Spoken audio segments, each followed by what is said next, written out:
মাননীয় speaker, Egypt, সেখানে একটি বিশ্ববিদ্যালয়ে লেখা আছে, যদি কোনো জাতিকে ধ্বংস করতে হয় তাহলে তার শিক্ষা ব্যবস্থাকে ধ্বংস করে দাও। মাননীয় স্পিকার, আমার কেন জানি মনে হয় এই বাক্যটিকে স্বৈরাচার, ফ্যাসিবাদ স্বৈরাচার মনে প্রাণে গ্রহণ করেছিল কাউকে খুশি করার জন্য। মাননীয় স্পিকার, কোন একটি বিশেষ গোষ্ঠী, কোন একটি বিশেষ দেশকে খুশি করার জন্য তারা এই নীতিটি গ্রহণ করেছিল। ফ্যাসিবাদ স্বৈরাচারের আমলে যেভাবে দেশের প্রতিটি প্রতিষ্ঠানকে, সংগঠনকে ধ্বংস করে দেওয়া হয়েছে, প্রতিটি সাংবিধানিক সংগঠনকে যেমন ধ্বংস করে দেওয়া হয়েছে, তার মধ্যে অন্যতম একটি ছিল বাংলাদেশের শিক্ষা খাত।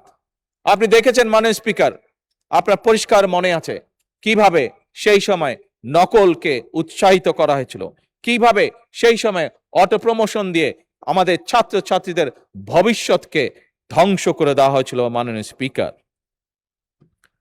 অত্যন্ত দুঃখের সাথে বলতে হয়,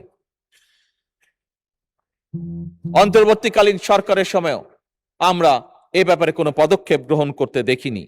মাননীয় স্পিকার, আমাদের শিক্ষা খাতের অনেকগুলো সমস্যা রয়েছে যা ফ্যাসিবাদ স্বৈরাচারের সময় শুরু হয়েছিল এবং পরিকল্পিতভাবেই তা করা হয়েছিল বলে একজন রাজনৈতিক কর্মী হিসাবে আমি দৃঢ়ভাবে বিশ্বাস করি।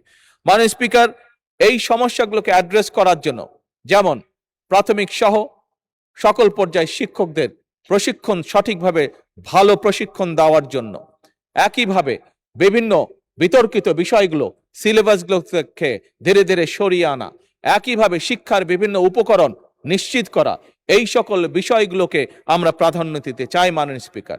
এবং এই কারণেই আপনি দেখেছেন মাননীয় স্পিকার, এবার বাজেটে বর্তমান সরকার শিক্ষা খাতে সবচেয়ে বেশি বরাদ্দ রেখেছে। এবং মাননীয় স্পিকার,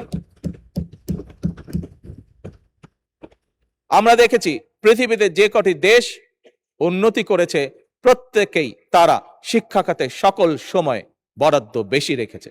মাননীয় স্পিকার, ইজিপ্ট, সেখানে একটি বিশ্ববিদ্যালয়ে লেখা আছে, যদি কোনো জাতিকে ধ্বংস করতে হয় তাহলে তার শিক্ষা ব্যবস্থাকে ধ্বংস করে দাও। মাননীয় স্পিকার, আমার কেন জানি মনে হয় এই বাক্যটিকে স্বৈরাচার, ফ্যাসিবাদ স্বৈরাচার মনে প্রাণে গ্রহণ করেছিল কাউকে খুশি করার জন্য। মাননীয় স্পিকার, কোন একটি বিশেষ গোষ্ঠী, কোন একটি বিশেষ দেশকে খুশি করার জন্য তারা এই নীতিটি গ্রহণ করেছিল।